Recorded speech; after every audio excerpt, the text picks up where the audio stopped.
I did dream of my wedding growing up. And that's not to say that I didn't dream of the bigness of my life, but I could have spent a lot more time dreaming of my life.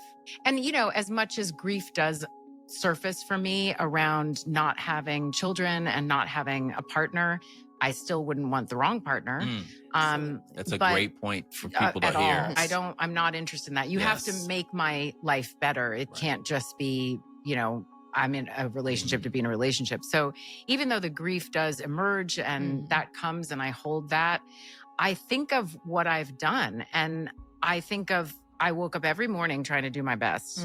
I didn't wake up one morning and be like, I'm going to mess this day up. That's right. So I must be where I'm supposed to be. And I don't know. Sometimes I think of all of the things I've done, the courage that I've had to have and what I've had to learn how to navigate as a single person with no one to hide behind. Yeah. Okay, so this is kind of sad, but not an uncommon moment for Tracy Ellis Ross. Talented actress, very accomplished woman, but every time I see her talk, man, she's always coming to terms with not being married, not having a husband.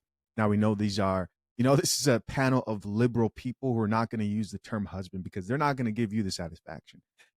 Right? That's disrespectful. That's empowering the patriarchy. So they'll use terms like partner or anything else. But she's talking about struggling, not being able to find a husband or to find a husband that she believes meets her standards. More on that later. Imagine growing up and you want marriage, right? You want a wedding. This is Tracy Ellis Ross. This is the state of a lot of modern women who are successful in their career outside of their relationships. They're still looking for a man to get on that one knee.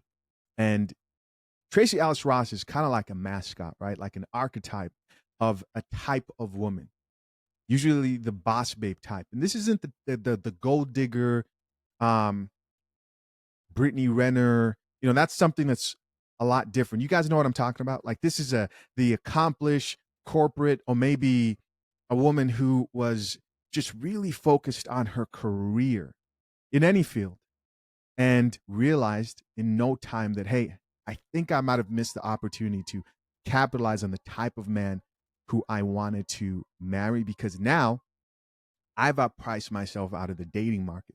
Let's keep listening. I got more to say. Interesting topic. And it's built a really beautiful experience around me. And I have incredible friends. You do. Well, this is a good segue to get to our question. All right. So we're going to move on. One thing I want to point out real quick, man, there were a lot of videos that were clowning this whole podcast. And it is interesting because before this, if someone asked me, hey, what if Michelle Obama started a podcast? Where would she be at as far as like start out subscriber rate? And I'm looking at the number she's at right now. She's at what, 88K subscribers right here. I would have at least guessed that she would have easily 500,000 heading towards 1 million subscribers. All I'm trying to say is YouTube is a very humbling platform. And I think for anybody, right, it takes a lot of work. And this is one of the only videos I've actually seen where people aren't just hating in the comment section down below. They're actually having this conversation. Last time I talked about Tracy Ellis Ross here, this is her IG page. I went on her IG page, and that was the biggest mistake I could have made in my life because I scrolled down, and you know what I saw? Nudity. I was like, why is she always getting naked, bro? And I didn't know that, but that would demonetize my video, right? One of the videos I did. And I have this theory. I've had this theory ever since then is I've thought, there you go, man. Right there. Right? There she is. Flashing her, what do we have? 11 million followers. I'm scared. There are other photos. I'm scared to go to the next one. But yeah, I thought about why is it that a woman who is, I think in her 50s, she's got to be in her 50s. Not that she looks it, but I just know, remembering back last time. Why do you have to flash? Why do you have to show your body? Why the nude poses? And then it hit me, man. When a woman doesn't get married, the fear probably comes from all different types of angles. One of those things is Who's going to enjoy? Who's going to have the pleasure of looking at my body? The female body is beautiful, right? Men love women for a reason, and a lot of that has to do with their bodies. And I'm convinced that if a woman doesn't find a husband who she can show that body to, and she doesn't have any type of value system in her life through a religion or something that would keep her from showing that to anybody else, then the world is going to see that body. The world will get to enjoy what her man, her husband otherwise would. Because you can't convince me that if she was married, she'll be with the man who'll be okay with this. This isn't like I'm just wearing something revealing. No, this is like flashing the camera and, showing off your body that way. I want to confirm her age real quick. Let's talk to our AI assistant barista, Miss Coffee. Miss Coffee, how old is Tracy Ellis Ross? Tracy Ellis Ross is 52 years old, hun. She was born on October 29, 1972. Damn. All right. So 52 years old. And here she is right now. Let's see what else she has to say. Or you don't find it.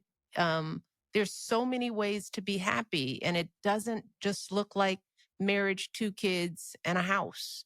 There's so many examples of people who live full, wonderful lives that aren't following the quote unquote traditional path. And I just want Ronan not to force something that isn't there. Yeah. It's like stars aligning. It may not happen. So now the work is, how are you happy with the life that's right before you? So I skipped a little bit, guys. Ronan is a caller who called into this podcast and asked a question about him struggling to find a woman. And here they're talking about, hey, there are other ways to be happy outside of a relationship and marriage. Let's keep listening. That's what I want for my daughters. Yeah. That's what I'm raising them to be, is like, how are you happy with how life is working out right at this moment? Really? So that you're not living in regret or living in I wish, or holding up your life, So when you're waiting for it to happen, in the meantime, Ronan, live. Yeah. Live, grow, adapt for your own self. Yeah. And if there are those things that you are like longing to do with a partner, are there versions of that you can do with yourself? Yes. Which is the thing that I have really discovered in my life. I'm like, all right, so how can I do that on my own while still dating? Tracy, what a fun conversation. I love you. I love you right back. Yeah. All right. So yeah, there's that, man. I think that if Michelle Obama, and you guys know, like, I respect the fact that they're, you see a lot of children out here who are just doing crazy stuff, embarrassing their lineage and children. So I'm like, there's props to be given there that you don't see their daughters making headlines and embarrassing their family. With that being said, I disagree with the approach when it comes to daughters, especially today, especially looking around and seeing how many miserable women you see out here. And I really do mean miserable. And people don't like that, but that's what it is, right? Go into the dating market. See what you see. Miserable, older women. I'm sorry, it's the truth. It hurts to call it out, but they are struggling to find themselves meaning outside of their career that they put ahead of them. So if you have a daughter, if you have a young woman in your life, I think the wrong thing to say is you have time. I don't think that helps anybody. I don't think that helps that daughter. I don't think that helps that woman. I think the reality of the situation and the truth is what will help them. Will it hurt? Yeah, they'll be offended. They won't like that coffee. Drink the coffee. It'll make you feel better. But overall, I believe that's the best approach and decision when you're guiding your children and daughters. Now, they can do what they want. But when you see chicks crying about IVF not working and all this other, stuff, and then, of course, you want to make sure that you're painting a realistic picture of what marriage looks like. If you're a man and you value marriage today, make sure you head over to fathershaverights.com. Access the #1 guide to drafting a solid and legally binding prenuptial agreement. Yes, prenup. But you have to paint a realistic picture of what marriage is. It's not about happiness. Life is not about happiness. Life is about fulfillment. Life is about duty. There's a lot of suffering in life. Do you want to go through that yourself? Ideally, you ask most people, that's not what they wanted. At one point, Tracy Ellis Ross was dreaming of a wedding. Till now, she still touches on these topics because it's something that she's still struggling to deal with. Last conclusion here before we move on to our next topic is this. You're not going to convince me that if she did want to settle down with a man, that there isn't a man out there who she can settle down with. What's most likely happened with her is what's happened with plenty of other women out there. They're either in the type of situation where the men who they look at have better options. Why? Because a successful Tracy Ellis Ross in male version is different, right? He has a wide dating pool of women to select from. And if he wants to start a family, he knows that that's going to be something that she cannot provide him outside of like adoption or IVF, if it actually does work. There's that struggle. And then there's just the plain old being just delusional struggle. This coffee smells like shit. Right? These are the chicks who get online and they'll say things like, oh yeah, if I'm making millions of dollars and he needs to be at least a billionaire, or he needs to be this tall, or so on and so forth. The taller you are, the more successful you are as a woman, the more qualifications you have, right? The more struggle you're going to go through to capitalize on that man, and the more competition there is around you. Tracy Ellis Ross, unfortunately, if she's with the type of man who doesn't care about money, she's competing with the chick who works at Panda Express, the very beautiful woman who works at Panda Express, who hasn't had kids yet, who's still moving up in her career, who looks like she has a pretty good trajectory, in life. And that's the reality of the situation. Let's see if there are any more comments we can read here. I don't think we'll find anything that's of value in this comment section, if I'm going to be honest with you. No disrespect, but I just can't see it. Let's see. I love this podcast. It is so refreshing to observe well-raised individuals. In my 30s, this type of wisdom and conversation is invaluable to me. Love this podcast so much. The episode is filled with so many gems. Okay. Coddling, right? A whole lot of coddling happening here in the comment section down below. But guys, listen, I may be wrong. I don't know everything. I'm just sharing my stance, my approach as a man who is married, who does have a family. What do you think from your perspective?